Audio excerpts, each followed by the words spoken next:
Daniel ran, breath burning in his chest, shoes slapping against the wet pavement. He sprinted after the bus that was already pulling away.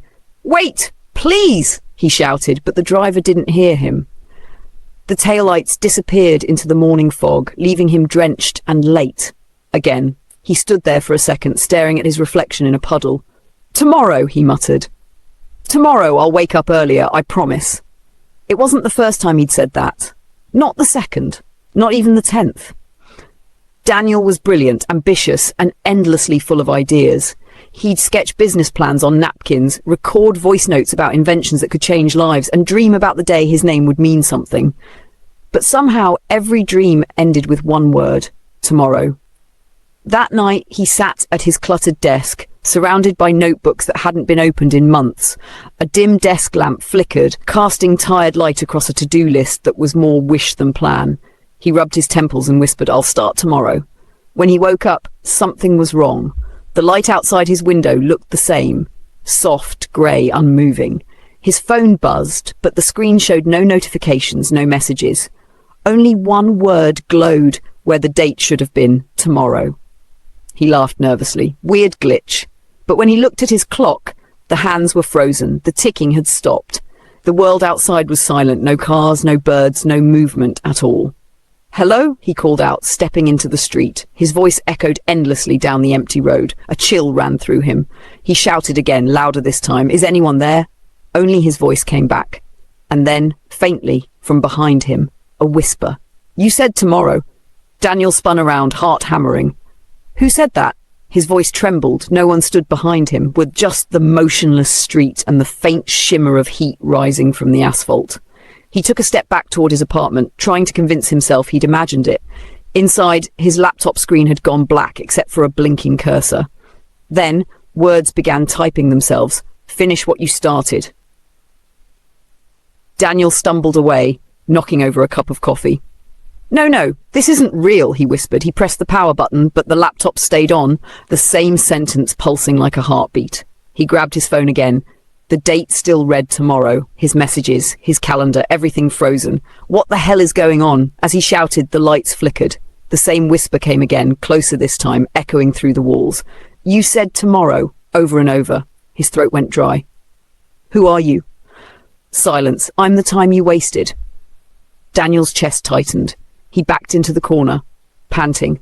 "This isn't happening," he said. "I just need to wake up. This is a dream." He pinched his arm until it bled.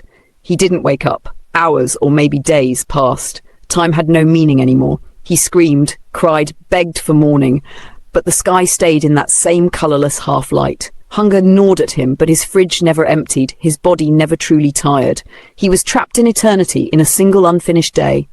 At some point, he stopped panicking and whispered, "Okay, if this is punishment, what do I do?" The whisper replied, soft but sharp, "Do what you said you would." At his desk, his hands shook as he opened one of his dusty notebooks. Inside were sketches, goals, and promises he'd written months ago. "Start my company, finish the app, call Mom, stop wasting time." He stared at the first one, whispered, "Fine, let's start small." He picked up his laptop. It flickered back to life, glowing faintly. He began coding the project he'd postponed for a year. At first, his fingers stumbled, but then something changed. Every line he typed made the air around him vibrate. The frozen clock on his wall ticked once. He froze, listening. Did that just move? Encouraged, he kept typing. The second hand moved again. The whisper returned, not cruel this time, almost proud. "Keep going." Daniel worked through what felt like hours. For the first time, he didn't plan or imagine, he acted. When his eyes grew heavy, he forced himself to keep going. The tick grew steadier, stronger. Then a memory hit him, his mother's voice. The last call he ignored because he was too busy. His throat tightened. He picked up his phone, dialed her number. To his shock, the call connected. His voice broke. "Danny?" she answered, faint but real. "Where have you been? You sound different." He choked back tears. "I'm sorry, Mom, I kept waiting for the right time." There was a pause. "The right time," she said gently, "is always now." The moment he hung up, the entire apartment brightened. For the first time in forever, sunlight pierced through the grey. Daniel laughed, a sound half joy, half disbelief. "It's working," he said. "I'm getting my day back." But then, The whisper returned, angrier now. Not yet. The room shook. Papers flew into the air, swirling like a storm. The whisper grew into a roar. You think a few tasks can undo years of promises? Daniel shouted back. I'm trying. Then finish.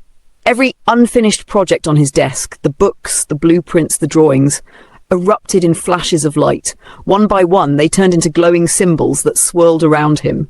He grabbed each one, pouring his energy into them, writing, drawing, completing. Each time he finished, another tick echoed through the room. Finally, only one page remained. Believe in yourself. He hesitated, tears filling his eyes. I don't know if I can. The whisper softened again. Then believe in this moment. Daniel took a deep breath, wrote the last line and signed his name. The final tick echoed. Then a blinding light filled the room.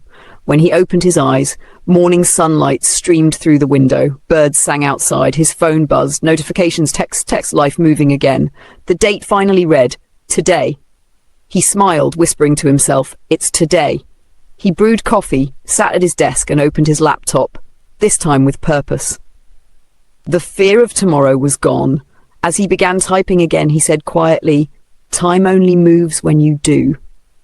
Then he looked straight into the camera and added, if you're watching this right now, stop waiting for the perfect day. Start now. Your life doesn't change tomorrow, it changes today. A beat of silence. If this story hit you hard, hit that like button, drop a comment about what you've been putting off, and subscribe for more stories that wake your heart up. Because this right here is Story Pulse TV, where every heartbeat tells a story.